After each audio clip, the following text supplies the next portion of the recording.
किसान भाइयों नमस्कार, मैं पिन सिंह आप सभी भाइयों का आपके अपने चैनल इंडियन फार्मिंग ज्ञान में एक बार फिर से स्वागत है। किसान भाइयों, धान के पौधे को भी अन्य पौधों की तरह 16 तत्वों की आवश्यकता होती है। इनमें से कार्बन, हाइड्रोजन और ऑक्सीजन पानी एवं हवा से प्राप्त होते हैं। बाकी 13 तत्व भूमि उर्वरक तथा खादों से मिलते हैं। मिट्टी में किसी भी पोषक तत्व की कमी हो जाने पर फसल का सही से विकास नहीं हो पाता है। इन 13 तत्वों में पोटास भी महत्वपूर्ण पोषक तत्व है, जिसकी अनदेखी अक्सर धान की खेती करने वाले किसान करते हैं। पोटास की कमी से पौधों की वृद्धि एवं विकास रुक जाती है, पत्तियों का रंग गहरा हो जाता है, पुरानी पत्तियां नोकों या किनारे से पीला पड़ने लगती हैं, बाद में ऊतक मर जाते हैं और पत्तियां सूख जाती हैं। यदि धान की फसल में एक बार पोटास तत्व की कमी दिखाई दे जाए तो समझ लीजिए कि क्षति हो चुकी है, जिसका पूरी तरह से उपचार संभव नहीं है। पोटास के प्रयोग से पौधे काफ़ी स्वस्थ होते हैं। फुटाव के समय बालियाँ लंबी निकलती है। बाली में दाने भी नीचे से ऊपर तक बहुत अच्छी तरह से भरते हैं।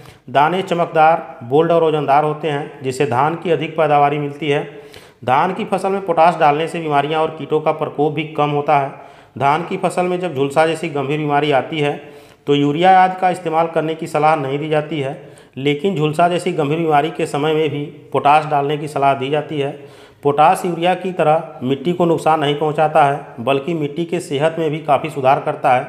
यहाँ तक कि पोटास का प्रयोग नाइट्रोजन और फास्फोरसधारी उर्वरकों के साथ करने पर नाइट्रोजन और फास्फोरस के प्रभाव को बढ़ा देता है। इस प्रकार पोटास के प्रयोग से अधिक धान की पैदावारी मिलती है। आमतौर पर पोटास पोटेशियम क्लोराइड के रूप में मिलता है। इसे खान से निकालकर साफ किया जाता है और परिशुद्ध लवण उर्वरक के रूप में म्यूरेट ऑफ पोटास के नाम से उर्वरक की दुकान पर मिलता है। आमतौर पर पोटास का इस्तेमाल धान रोपाई के समय में करना चाहिए। मात्रा की बात करें तो प्रति एकड़ 20 से 25 किलो म्यूरेट ऑफ पोटास की मात्रा ले सकते हैं। इसे हम डीएपी, सिंगल सुपर फास्फेट और यूरिया के साथ मिलाकर दे सकते हैं। और दूसरी बार धान की फसल में पोटास फुटाव से एक सप्ताह पहले 20 से 25 किलो प्रति एकड़ की दर से छिट्टा लगाकर दे सकते हैं। लेकिन यह जरूरी नहीं है कि फुटाव के समय म्यूरेट ऑफ पोटास का इस्तेमाल छिट्टा लगाकर किया जाए। हम फुटाव के समय घुलनशील एनपीके 05234 या 0050 का भी स्प्रे के रूप में 1 किलो प्रति एकड़ की दर से 150 लीटर पानी में मिलाकर प्रयोग कर सकते हैं। किसान भाइयों, पोटास पौधों की वृद्धि एवं विकास के लिए आवश्यक है। पोटास सूखा, पाला, ओला, कीड़े, बीमारियों से भी फसल को बचाता है।